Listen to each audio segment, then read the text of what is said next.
I want to welcome everyone to today's food safety webinar, Worker Health, Hygiene, and Training. This webinar will focus on the potential for contamination associated with anyone who works on produce farms and covers basic adult learning concepts to consider when training anyone working on your farm. It will cover ways in which monitoring and corrective action can occur when problems are identified, basic policy development when you are hiring workers, and the type of facilities and resources that should be made available to workers that will help you keep your operation in compliance with food safety requirements. First, I want to go over some housekeeping. All attendees will be muted during the presentation. However, you can use the control panel to submit questions using the question dialog box. We will have a time set aside towards the end to answer those questions. This webinar is part of a series of food safety webinars coordinated and conducted by the Indigenous Food and Agriculture Initiative to help Native American farmers, ranchers, and food producers to begin to understand the importance of food safety and what is necessary to reach compliance with the Food Safety Modernization Act. Today's presentation is made possible through a 3-year cooperative agreement between the U.S. Food and Drug Administration and IFAI to provide Native American outreach, training, technical assistance, and education to ensure compliance with the Food Safety Modernization Act. IFAI is also scheduling a series of in-person food safety trainings in regional locations. I encourage you to visit our website at nativefoodsafety.org for a listing of these trainings and information about how to register. The in-person training events will fulfill the training requirement for the produce safety rule. The webinars we are hosting will help you better understand these issues and will help you prepare to participate more deeply in the regional trainings. I'd like to introduce today's presenter, Erin Parker. She is the Research Director of the Indigenous Food and Agriculture Initiative, where she supports the initiative through program development, research and writing, and analysis of legislative and regulatory issues, tribal governments, business, and individual producers. I'm going to hand it off to you, Erin. All right, thank you so much, Nikki, and thanks to everybody who's joining us to talk about food safety on this Friday afternoon. We're glad you're with us. As Nikki said, we're going to be covering worker health and hygiene today in this particular webinar. If you need a refresher on any of the other types of food safety trainings that we've offered, whether that's agricultural water or soil amendments or other like packing and how to do produce safety in your packing house or other aspects of food safety, please check out our website, nativefoodsafety.org. We've got all of our webinars archived there, and we also have a series of webinars that we're going to continue to do throughout the rest of this year and next year to keep making sure everybody's got an opportunity to dig into produce safety whenever they want to. So today's webinar, again, we're going to talk about worker health, hygiene, and safety. And it takes my screen a little bit to catch up with me, so eventually the slide will change and we'll get into the material. There we go. All right, so today we're gonna have several objectives for what we're gonna walk through today on worker health, hygiene, and training. One of the big things that we're gonna talk about is why we train workers on the farm, people who are handling fresh fruits and vegetables, talking about some of the potential routes of contamination that can happen when we as people are touching fresh produce and the ways that we can introduce some contamination that can cause foodborne illnesses that can make folks who eat that produce really sick.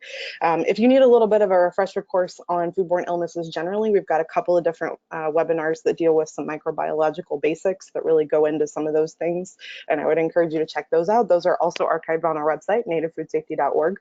Today we're just going to kind of jump right into contamination and talk about why it's important to train on that and some ways that you can kind of take corrective action to help workers maybe who haven't been trained understand how to implement appropriate health and hygiene practices when they're handling fresh fruits and vegetables.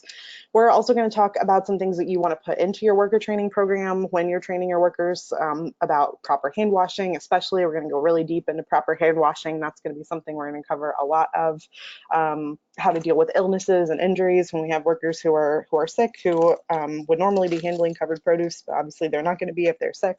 We're going to talk about record keeping as part of the produce safety rule and the things that you need to do under that. We're going to go over some resources and things that you can do to reduce risks of contaminating fresh produce when we're talking about workers and folks who are handling fresh produce. Again, those corrective actions that you can take if you've got a policy and you've trained workers on it, but it's not being followed or an accident happens. So the kind of things you can do to make sure that you're not putting fresh produce on the market that might be contaminated. And again, just really hitting those record keeping tools hard here at the end of this module to talk about how you can track all of the policies and procedures that you want to implement around worker training and hygiene. So starting out, just why do we worry about training workers? Why do we worry about making sure that everybody who's handling fresh fruits and vegetables on the farm has an opportunity to be trained and get some of the training that we're going to be talking about today? That's really just because just all people, whether they're workers on the farm or just me, all of us can carry human pathogens, and we can pass those things and cross-contaminate foods really easily from one person to another.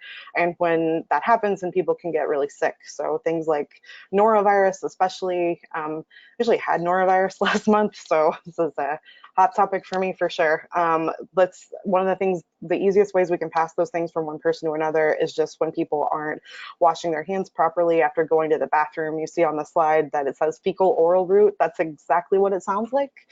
Somebody goes to the bathroom, doesn't wash their hands enough, and then either touches food or touches a food contact surface like a prep station or a box that's going to hold fresh produce, and the pathogens that were on their hands spread to that food or that food contact surface, and then someone eats it and they can get really sick.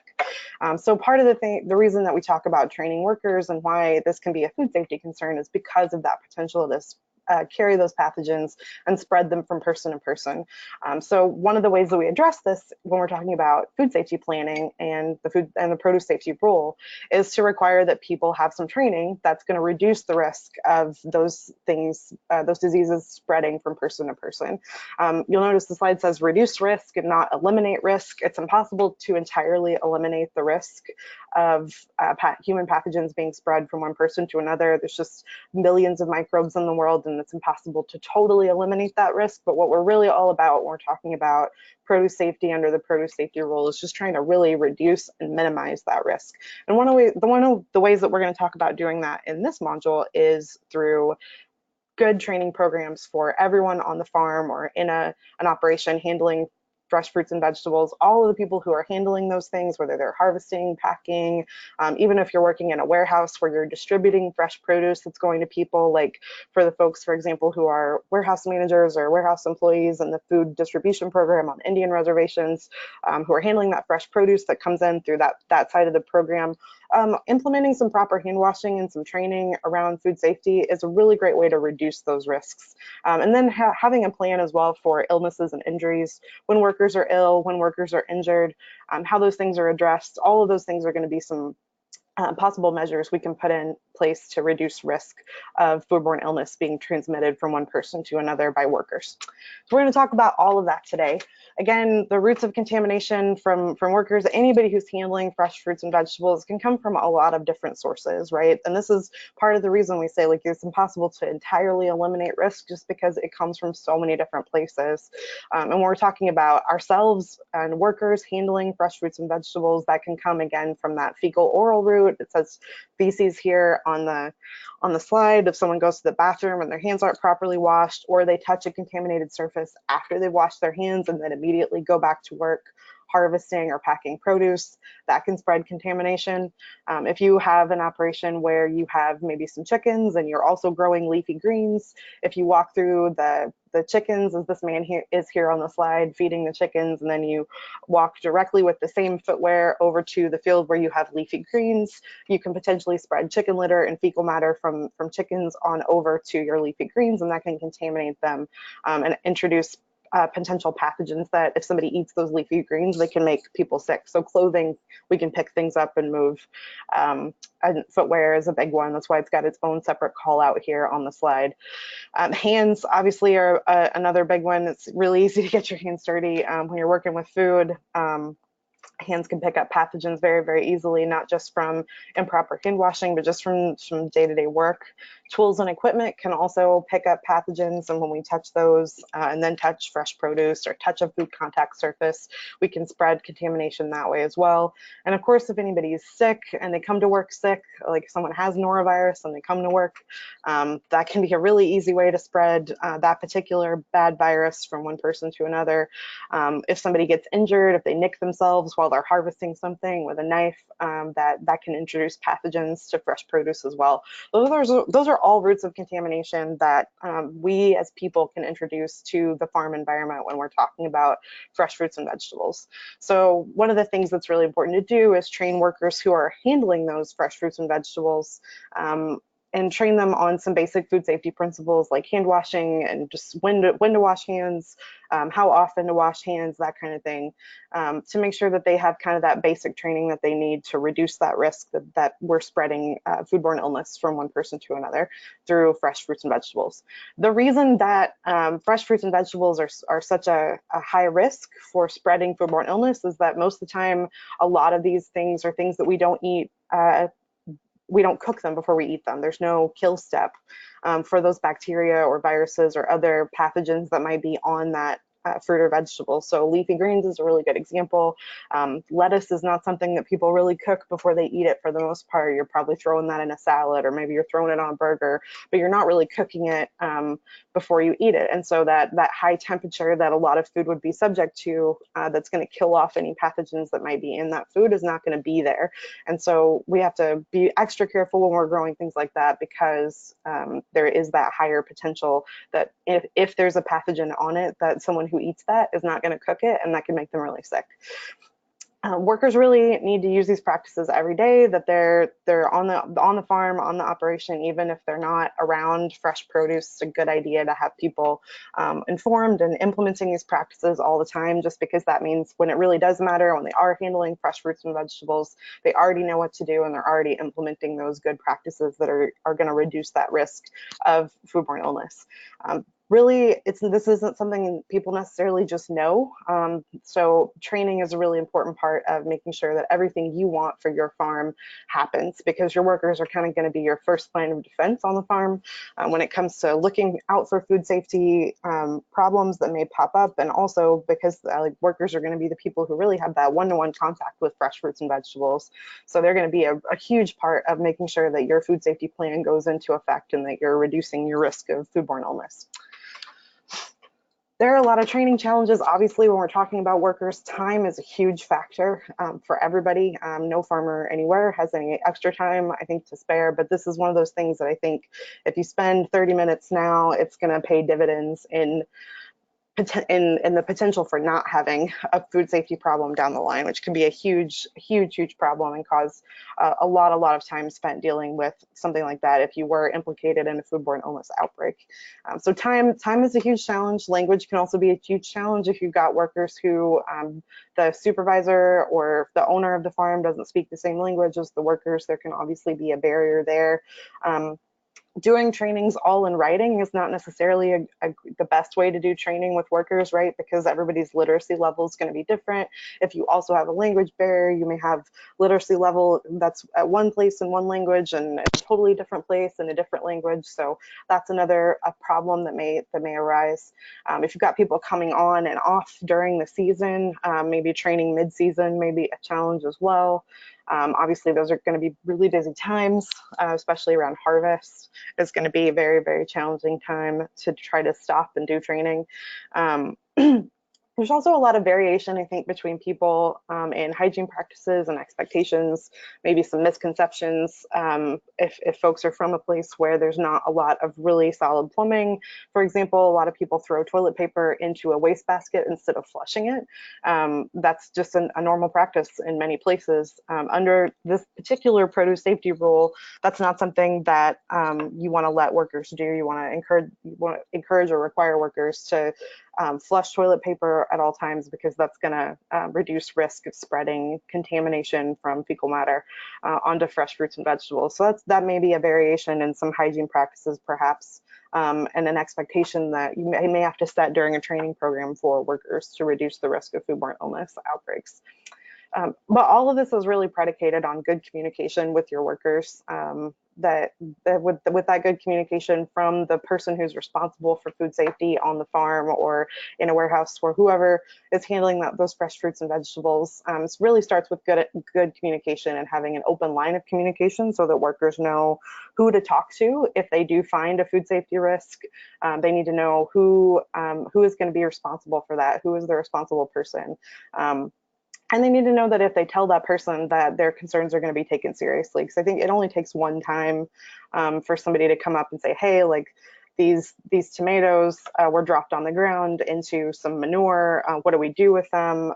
This is a big risk that we learned in our training, like fresh fruits and vegetables that are going to be eaten raw. We probably shouldn't sell these unless they're through some kind of value-added process, right? Like you have to be able to have that kill step there. And so if that's a training that a worker's been through and they see that problem and they bring it to somebody's attention, and then that person doesn't take it seriously and they say, oh, it's fine, just throw it on the truck. That worker is never going to ask that question again. They're just going to do that. And that's going to introduce a whole lot of risk into your farm environment. So making sure that whoever's in charge of food safety on the farm, whoever's in charge of training workers on the farm is a good communicator and a good kind of conduit for food safety risks to be reported to and addressed on the farm is going to be kind of the first step in creating a good training program for your workers. Really, everybody on the farm is going to need training of some level. Everybody, I think, kind of needs to have a basic understanding of how to identify big risks in food safety and how to reduce those risks. But if you have to follow the produce safety rule, what that's going to require specifically is that anybody who's handling covered produce, and that's going to be the kind of produce that's regularly eaten raw, things like tomatoes, things like lettuces, spinach, those kinds of foods that are eaten raw.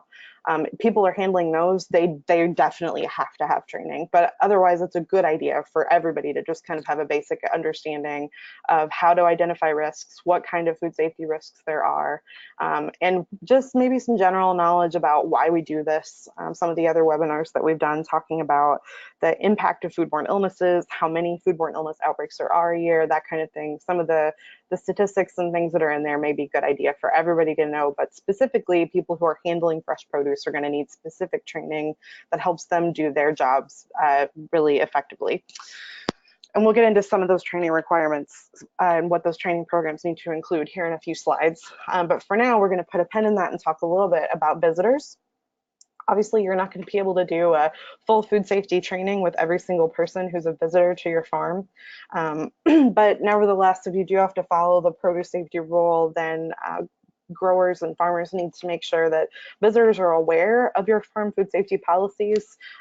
Visitors also need to have access to a toilet and hand washing facilities. And just generally, visitors need to know where they are and are not allowed to be when they're visiting your farm. Just because you have a visitor on the farm does not mean that you have to let that person go anywhere they want to on your property. There's definitely places that you can, kind of cordon off. And so if you have like a U-pick operation or you had a CSA pickup and it's on farm, that kind of thing, those are people who are going to be visiting your farm. That doesn't mean they get to go everywhere. That doesn't mean they get to wander out into the field that isn't part of the U-pick, or wander out into the field if they're just there for a CSA share and the CSA pickup is in a packing shed way away from the field. Like, you can tell them where to go and direct them. And you don't have to be there necessarily to lead them the whole way. You can do a lot of this with signage that helps kind of tell people, like maybe a keep out sign lets people know, that makes your visitors aware of where they're not supposed to be.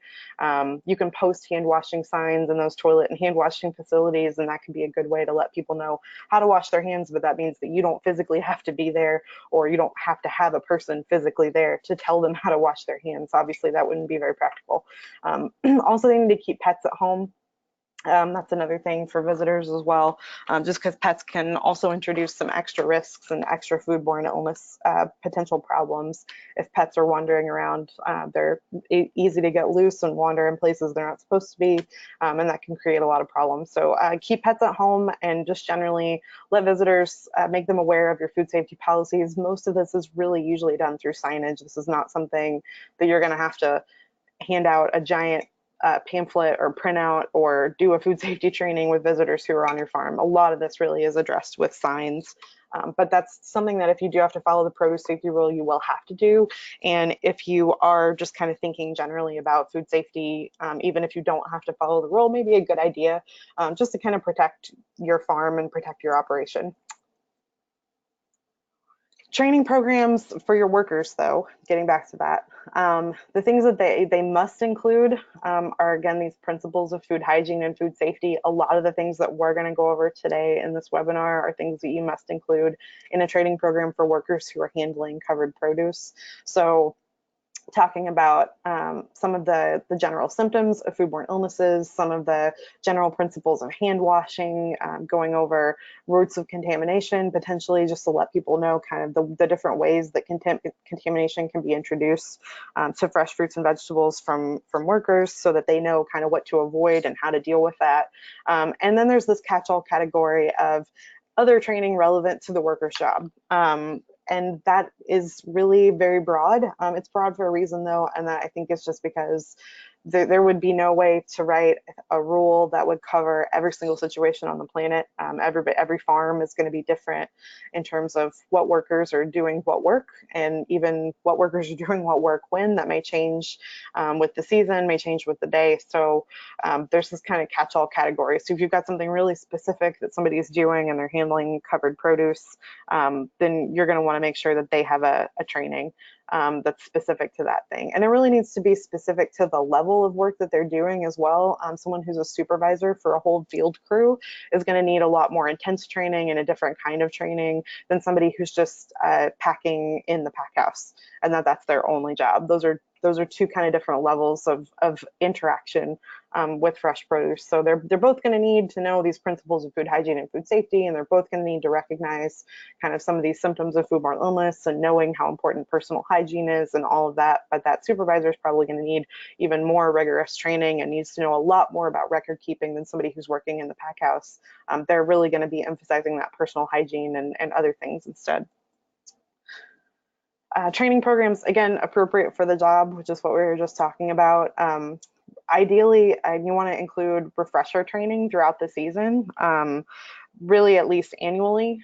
Or if you've got a problem that pops up, if you've got somebody who came to work sick several times and didn't report it, or if somebody got injured and didn't report it and was still handling fresh produce, those are problems that may pop up that may indicate to you that you need to do another refresher course on your food safety training, just so everybody who's on your team working with food understands what they need to do and what their role is in reducing food safety risks on the farm. All of training programs have to be supervised by a qualified person and need to be easily understood. Again, it goes back to that good communication that we talked about at the beginning. That qualified person can be your farm food safety manager, if you have one, can be the owner, if it's a smaller operation, whoever that person is, if possible, if that can be kind of a consistent farm food safety kind of lead person. That's, I think, helpful for workers because they know exactly who they need to report to if they see anything or if anything goes wrong. But just generally, that qualified person is going to have to be someone who's taken this training and really taken the full day training that we offer on this, which, as Nikki mentioned at the beginning of this webinar, you can find our regional trainings list at nativefoodsafety.org, or if you want to schedule a food safety training, we're happy to come out to where you are. If you can get about 10 growers in a room, or people who are going to be farm food safety folks in a room, we're happy to come out and do a training to make sure that you've got qualified people who can train your workers on your farm and how to reduce all these risks for food safety.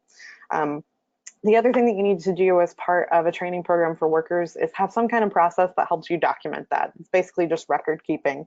You're probably going to want to have people sign in and record that they were there and have a date that they took the training and have that qualified person who was supervising the training sign off on it. The record can really be as simple as that. It doesn't have to look exactly like that. Records are really flexible under the rule. The best record is the one that works for you, but those are some good pieces of information that you'd probably want to have for a training program record. For workers to be able to do their job and handle covered produce under the rule, they have to be qualified through some combination of these three things: education, training, and experience. There is no magical formula or ratio of these three things. That's really left up to each individual operation to decide. Obviously, different jobs on the farm require different levels of training, different levels of experience, may benefit from different levels of education. That's really flexible, but somehow people who are working with fresh produce need to be qualified to do those things through some level of these. And the training that we're talking about is really a lot of what may be part of that second one, that training that can help people be qualified to handle covered produce by taking a training like this and learning about reducing risks, especially when we're talking about people who are working with fresh produce right before it goes to the market, so at harvest. That's going to be a big part of training workers, really focusing in on people who are handling produce right around the time of harvest.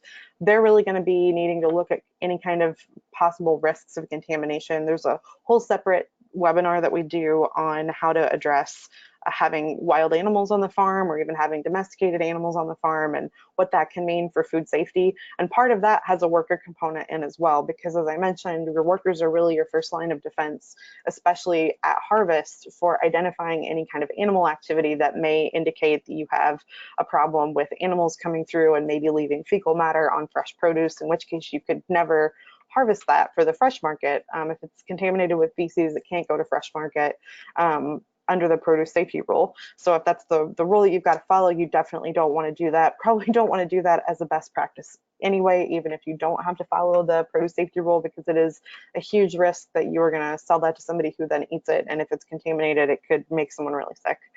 But your workers are going to need to have training to know, hey, if I see that deer have run through here and have pooped on this leafy green, and we're trying to harvest it and go sell it at the farmer's market this afternoon, that particular head of lettuce can't come. That one can't come with us. But that's something that you'd want to cover in a training program with a worker, because that person's going to be the person who sees that in the field, and they can also report that animal activity to their supervisor, their farm food safety manager, to be able to make some kind of corrective action if in case there are more heads of lettuce that maybe also don't need to go, just to be safe. If you've got animals that have run through the field and have contaminated crops that way. Workers are also going to need to know that harvesting dropped produce is not something that they're going to be able to do to sell to the fresh market, just because if you pick something up, like if I'm harvesting tomatoes and I drop them on the ground, that's a really easy way for them to pick up contaminants and pick up pathogens. And if I sell that tomato to somebody who eats it raw, then they can get really sick. So under the rule, not harvesting drop produce, that's something that workers who are harvesting produce are going to need to know and need to be trained on as well. The exception to that, by the way, is if dropping the produce is a part of harvest. So if you've got nuts, for example, like pecans or something that you're like shaking in the fall as part of the harvest process, or something that's actually grown in the ground, then those things don't count as dropped, right? Because they either grow in the ground, so they're already there, or like physically in the ground, or they're dropped as a part of the harvesting process, typically like nuts. Those are exceptions to the rule. So if you were doing workers, training workers, and you were growing things like that, especially nuts, you're going to want to tell them what drop produce means, but also tell them that that harvest practice is still okay. And people who are harvesting produce are going to need to know only to use clean harvest and packing containers. If they're reused, then they just need to be cleaned and sanitized before they're reused. And going over how you want to clean and sanitize something is another thing that you would want to work with and train your workers on who are doing harvesting. We actually have an entire separate module on the difference between cleaning and sanitizing. If you check out our post-harvest webinar, there's a whole bit on cleaning and sanitizing, and that's something that you would probably want to implement if you were reusing packing containers. So if it doesn't do a lot of good, right, to have all these training programs and to walk through hand washing and everything with your workers, and then not have the tools for them to be able to actually implement those practices. So the produce safety rule requires some resources that need to be provided to employees and workers who are handling fresh produce to be able to implement some of these good food safety practices. And all of those are here on the screen, but toilets, toilet paper, soap, clean water, paper towels, containers that catch wastewater, garbage cans, a first aid kit in break areas. All of these things are going to be required to be offered to workers and available to workers by the produce safety rule, and not just by the produce safety rule, right? A lot of these are going to be occupational health and safety requirements through maybe state regulations or tribal or local regulations may have something to say about this as well. So this is probably not necessarily anything new, but this is definitely something that if you have to follow the produce safety rule, you're going to want to make sure that you have all these things available to your workers.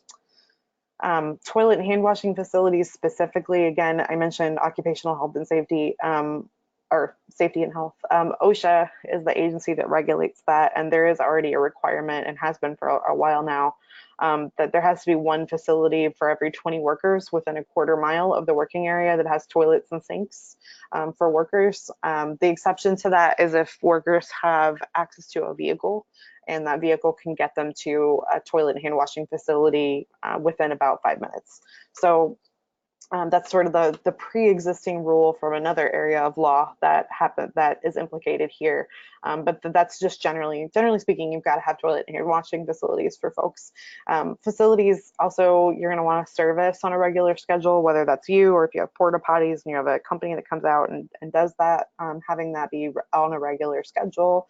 So just to make sure that things are well stocked, that everything's in use, or that everything's working rather while it's in use, all of that's going to be important. And one of the things you're going to want to do when you do all of that is keep a record of it, just to make sure that you've got a note somewhere that you were doing everything that you could to make sure that people had access to those facilities. Keeping a record of that is going to be a requirement under the rule as well. A little bit more about drinking water and break areas.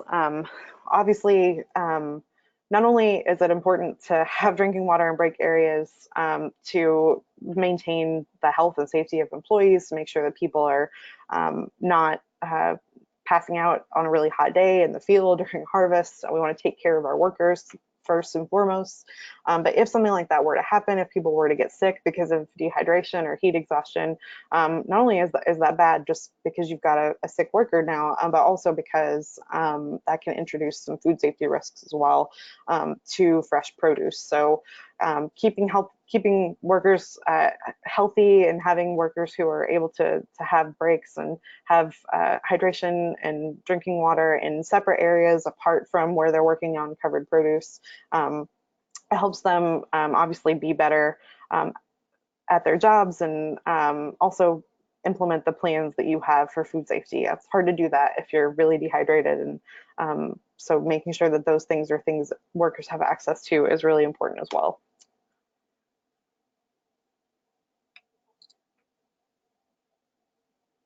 My computer got there we go. Sorry about that. Training and practices for food safety. Just generally, all the things that we just went over are some things that are the things that training programs for workers, and also some for visitors, right? And these are things that workers and visitors need to know, particularly workers, the practices they need to follow. You're not going to necessarily do a full training with visitors and teach them how to do hand washing and teach them not to harvest produce that has feces on it. That's not going to be something you're going to do for visitors. Those are practices that you're going to implement for workers. I know the slide asks you if you remember what was required in the training and resource slide. We're not going to do a pop quiz, don't worry. You can always review this webinar. We keep these up on our website and they're archived. So if you ever need a refresher, if you're developing a worker training program and you want to look back at these slides and see what was required, those slides are always going to be available to you via this archived webinar. So you can go back and watch the video of this webinar, and you can listen and read back through as you're building your worker training program to kind of pick up some of those requirements. So no pop quiz right now, but just keep in mind some of the things that we talked about in terms of training and practices that workers need to follow when they're handling covered produce. We're also going to cover some practices that everybody has to do. All workers who are handling covered produce are going to have to do the things that are on the following slides. So starting just with maintaining personal cleanliness, I think like hand washing is at the bottom of the slide and personal cleanliness is at the top. I think part of those are obviously very related, but just general personal cleanliness in terms of coming to work with clean clothes and that kind of thing is important, because that, if not, that can introduce some foodborne illness or some potential pathogens into the farm environment that didn't start there. They came from the home of an employee. So maintaining that personal cleanliness is important. That's something workers have to do under the rule. Under the produce safety rule, avoiding contact with animals is also something that workers must do, unless that's a working animal. And even then, if you're coming into contact with working animals, one of the things that workers need to know is that if they've been out interacting with a working dog in the field, or horses or cows, or any kind of animal, if it's a working animal on the farm, before they touch fresh produce or before they touch a contact surface that's going to come into contact with fresh produce, they need to wash their hands. That's going to be part of the worker training that you're going to want to do with folks. If you decide to use gloves, gloves are not a must. You don't have to use gloves to handle fresh produce, but if you do, then gloves have to be maintained in a sanitary condition. So for most folks, that means single-use gloves, which is what's pictured here on the slide. Obviously, these are not gloves that you're going to keep. These are disposable latex or other gloves that you would use once and then throw away at the end of the day or end of a shift. If you do have reusable gloves, just making sure they're washed, clean and washed on a schedule is going to be important. Workers also need to know that they have to remove or cover any kind of hand jewelry that they can't clean. A lot of us who wear rings, rings have so many different kinds of grooves in them that can be really impossible to verify that you've 100% cleaned them. So many bacteria and other pathogens can live on our jewelry. So if somebody's handling fresh produce, then they really either need to take that off or they need to somehow cover it with a glove or a bandage or something to make sure that it's not introducing contaminants into that fresh produce. Also, folks, if they're using tobacco, if they're eating or drinking water, none of that can really be done in any kind of area that you're growing produce, packing produce. Covered activity has a specific definition in the produce safety rule, but just generally know that workers can't be eating while they're packing or harvesting, or no chewing gum, no using tobacco, any of that. All of that introduces additional risks and additional food safety risks into the farm environment. So those are things that workers can't do as well, and that's going to be part of a training program for workers. If someone's sick, then they need to notify their supervisor. That's a must under the rule as well. And of course, hand washing so frequently under this rule is required, and we're going to go over a lot of different hand washing musts in the next couple of slides.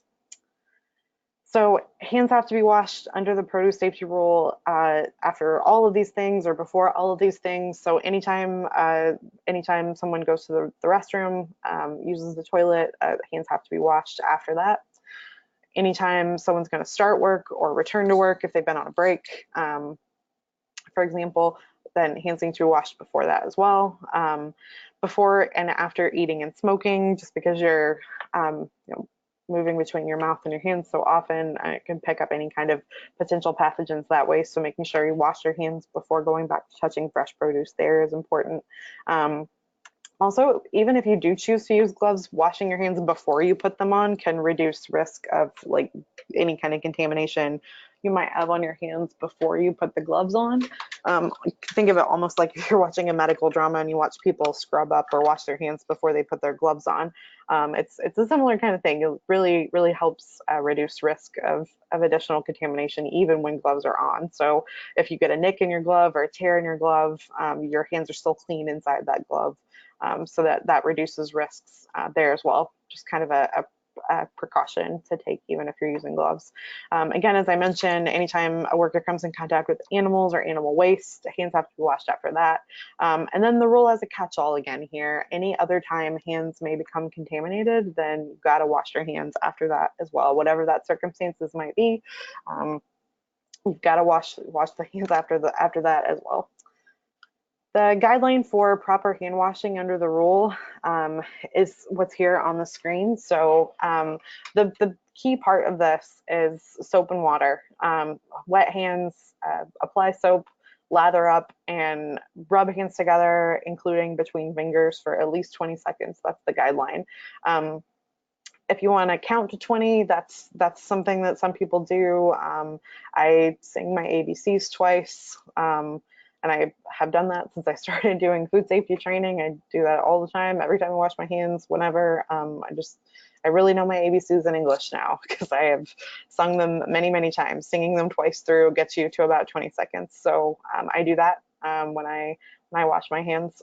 Then after that, people need to rinse thoroughly with clean water and drying with a paper towel. Paper towel is important just because if you use a reusable towel, multiple people are going to be using that. If one person doesn't follow this hand washing procedure and they just sort of splash their hands with water and then try to go back to work, or they dry them on that towel, they're going to be introducing all of the contamination that they have on their hands to that towel.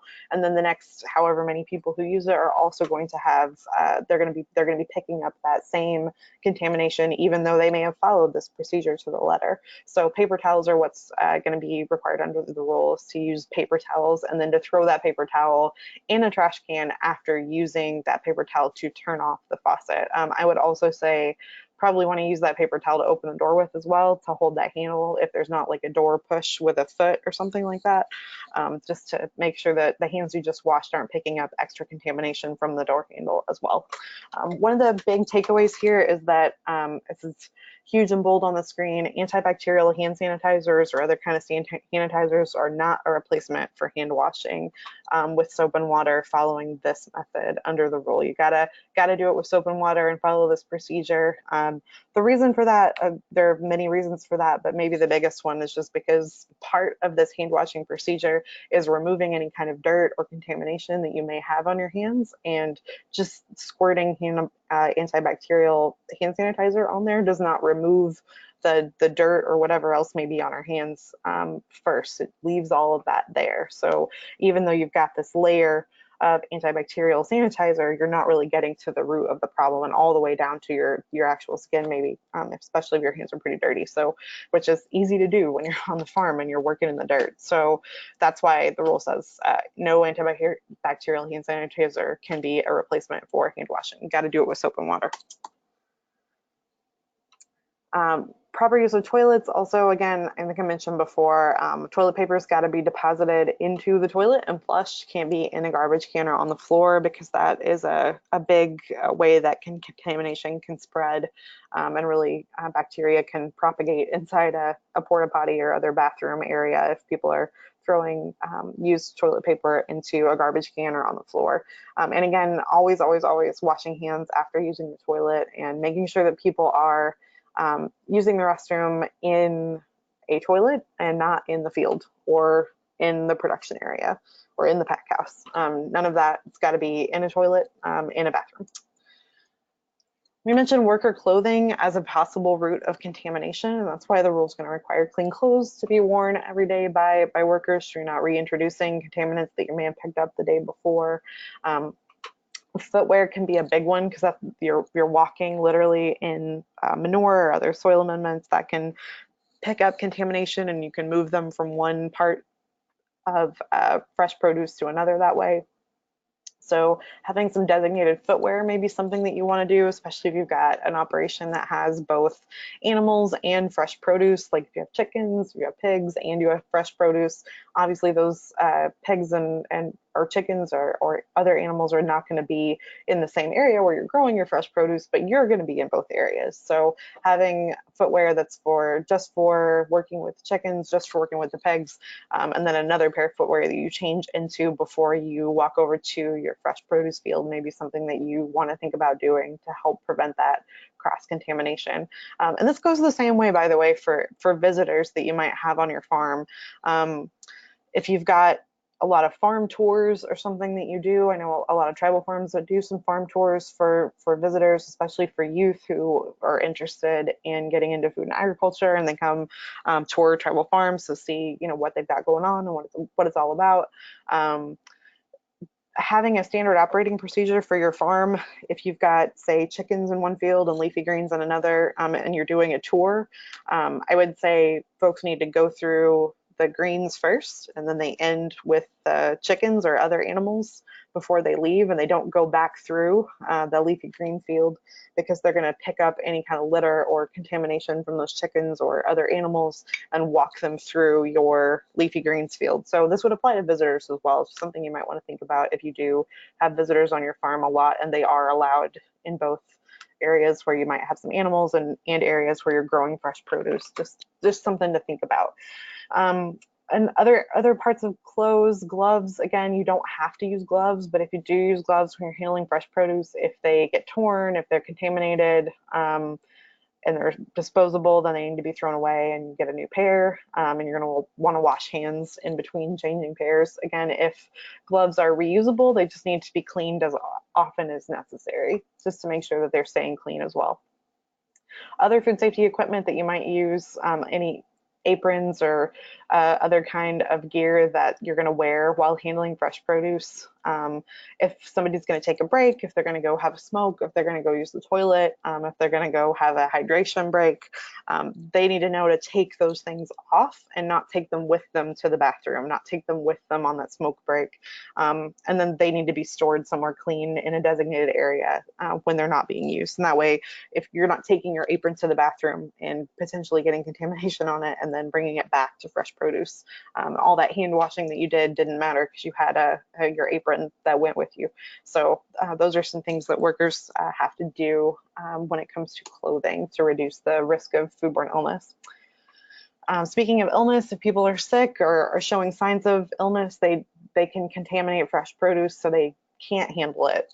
Can't be handling fresh produce, harvesting, packing, any other handling of fresh produce while you're sick. The big symptoms of illness here are going to be exactly what you would expect. Nausea, vomiting, diarrhea, fever, jaundice, any of those symptoms, that person doesn't need to be handling fresh produce that day. And that's something that you're going to want to keep a record of. If somebody calls in sick or if they get sick while they're on the job, you're going to want to make sure that you know, like, either they weren't around fresh produce that day, or if they were, that they were moved away from working on that fresh produce as soon as they became sick, and that any produce that they touched, you're going to want to evaluate to make sure that you feel comfortable. Knowing that what you want to know that you're not going to be selling something that's contaminated. So if somebody becomes sick while they're on the job, you're probably going to want to maybe remove part of that from the produce that you're sending to market, just so you're not sending potentially contaminated produce out into the world. The big one here that I think of is probably going to be like norovirus. If somebody come to work who ends up sick with something like that, that's definitely not something you're going to want to have somebody touching fresh produce and then selling it. So having workers who know who to report to when they're sick and have the ability to have that good communication with that supervisor so that they feel comfortable reporting that they are sick is going to be really important to reducing risk of foodborne illness here.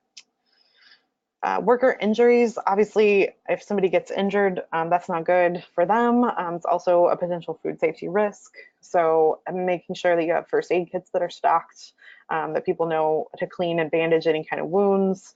If there's just kind of a nick that they get on their hand or something, not something like incredibly serious, they're going to go back to work, then they need to wear a glove, even if they wouldn't normally wear gloves. Got to create kind of a double barrier with that bandage and the glove to make sure that we're reducing as much risk as possible there.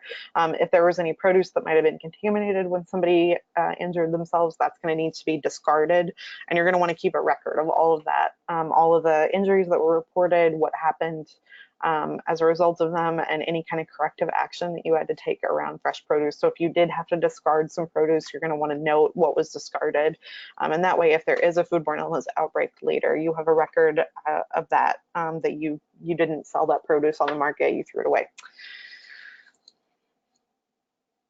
And that's just really part of monitoring, just generally.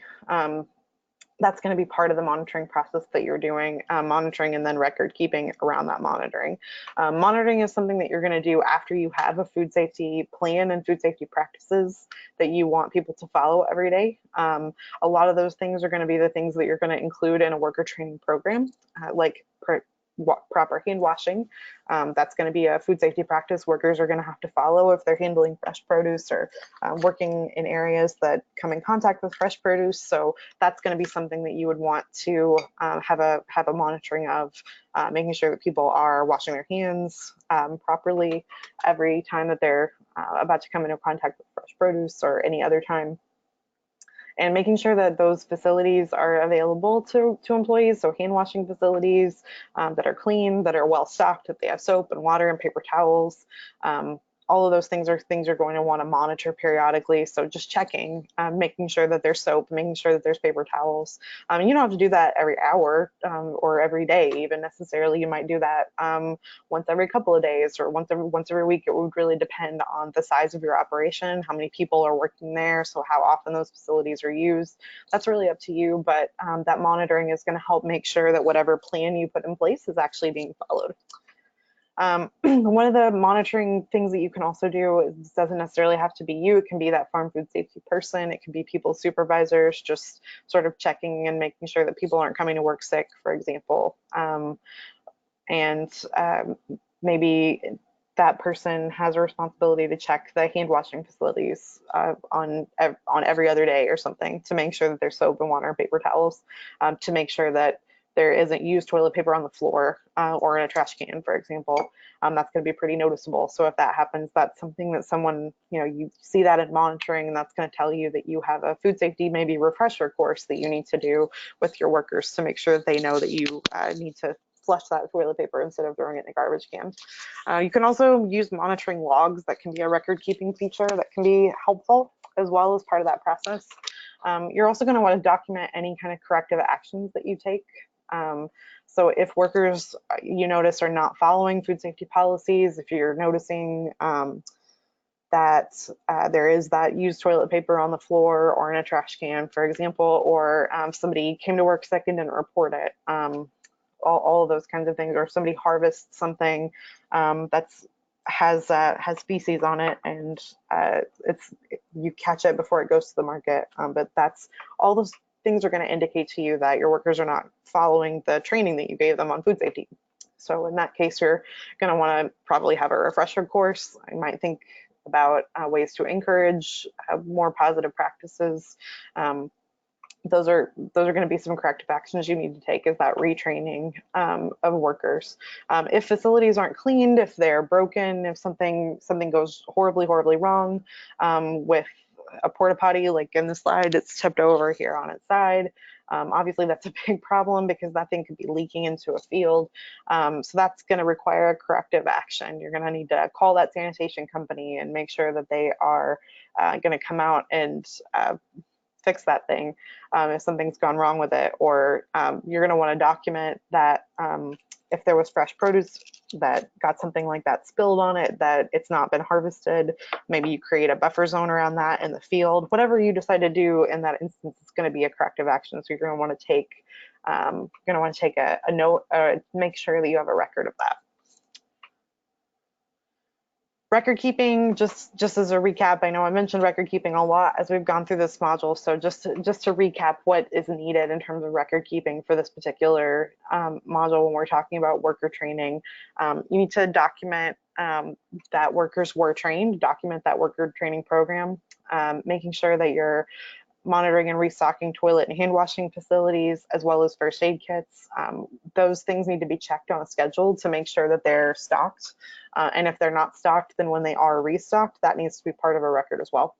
And anytime employees are ill or they are injured, all of that has to be kept in a record as well. Records can look like, again, anything that you need them to look like. I say the best record is the one that works for you. The ones that are on this slide are just some sort of examples and sample records that you can possibly keep, but really it doesn't have to look exactly like this. It doesn't even have to be digital. You could keep paper records if you wanted to, if that was what worked for you. It just needs to be something that contains, the information that you need to keep on the record. So here on the slide, we have a sample illness injury reporting log and a worker training log. The one for the worker training is pretty simple. It just has the name of your farm, the date and time of the training, the person who did the training, and then the people who took the training, and they all sign in. And then at the bottom, that person, that qualified supervisor, your farm food safety person, whoever other person who was supervising that training is going to sign off on it, and that's it. That's the only record that you have to keep of that worker training log that you did to show that you trained your workers. So it can be pretty simple. If you want to get started on some of these, all of these logs are on our website, nativefoodsafety.org, in the resources tab, so you can download all of those for free. You can modify them to fit your needs. If you do want to use digital records, then you can get started pretty easily that way.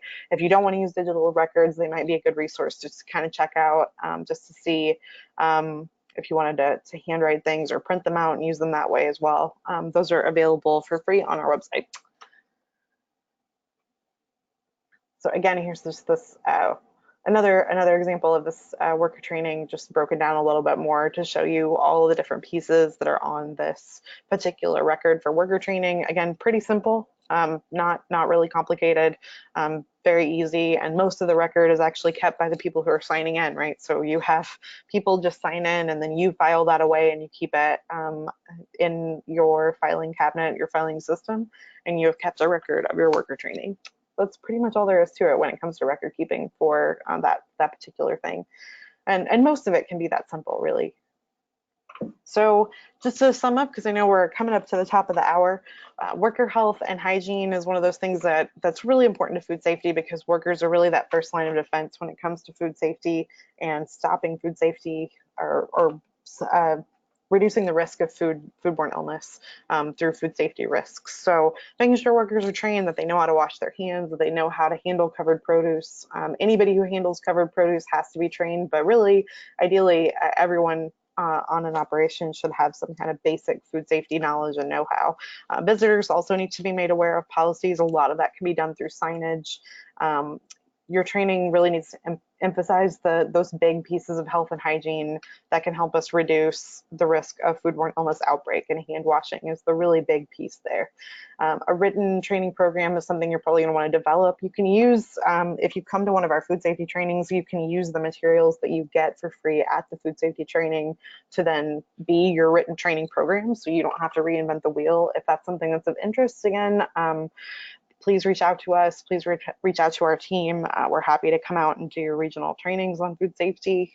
We've done about 33 of them across Indian country over the past couple of years, and we'd be happy to come out to anywhere you are. If you've got at least 10 growers you can put into a room, we are happy to come out and meet you.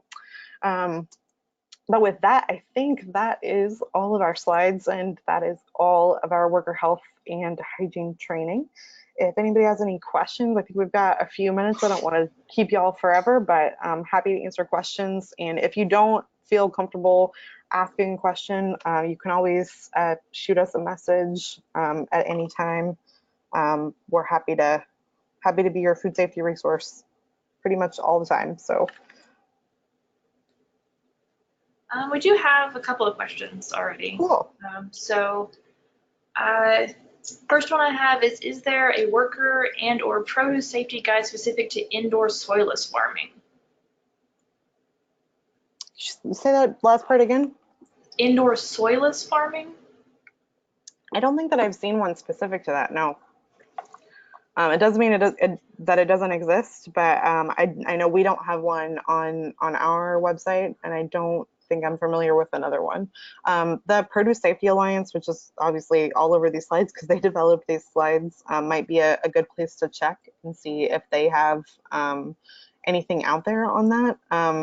But if you're looking for something specific or want help developing a food safety plan for that, please reach out to me. My email is eshirl@uark.edu, ESHIRL@uark.edu. Please shoot me an email and we can maybe chat offline a little bit about how to put something together, since I don't know anything off the top of my head. All right, and our second question pertains to instructions at keeping pets at home. Is this part of the rule or is a policy needed, such as dogs must be on a leash and here are bags to clean up after your dog? Gotcha. Yeah, it is part of the rule, and pets need to be left at home. If you've got visitors, then they can't have pets.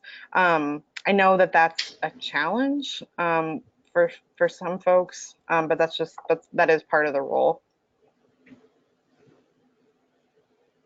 It's a good question. Thank you for asking that.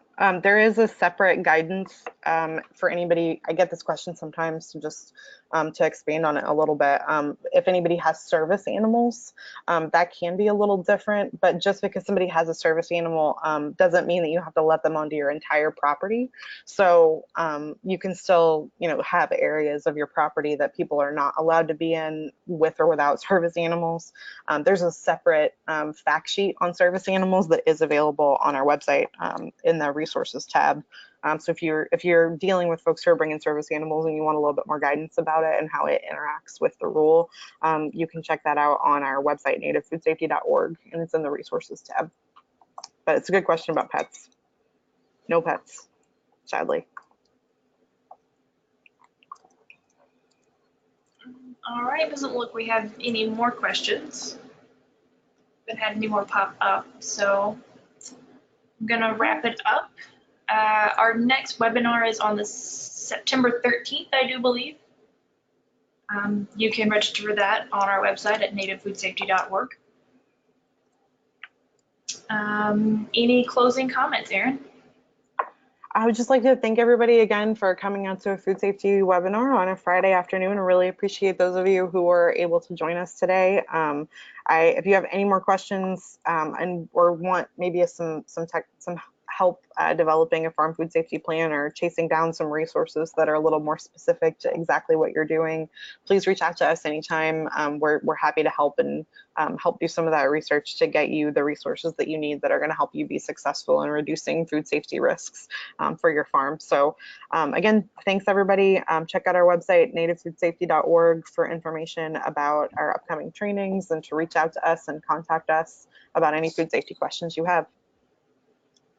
All right, everybody have a good afternoon. Thanks, everybody.